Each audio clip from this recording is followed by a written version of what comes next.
recerca l'ha fet el Luca. La qüestió és que aquí hi ha molta gent, sobretot a Filipines, moltes dones són,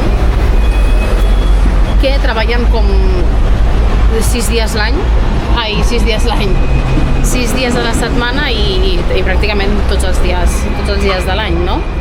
Llavors tenen com molt pocs dies... Mira, Luca, allà. Allà estan. Bueno, aquí es veuen.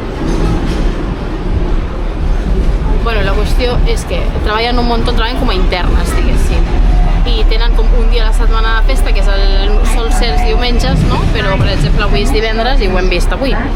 I clar, què passa? Que elles, la majoria poden viure a la casa on treballen, però clar, a tu t'agradaria treballar, o sigui, viure el dia que tens festa o estar el dia que tens festa al lloc on treballes, doncs no. I per tant el que fan és anar a aquestes places, a aquests espais oberts i es troben amb les seves amigues, amb els seus familiars i tal. I cuidado, Luca, fes lloc. I es senten al terra. Es senten al terra, es fan la pedicura, la manicura, ballen, canten.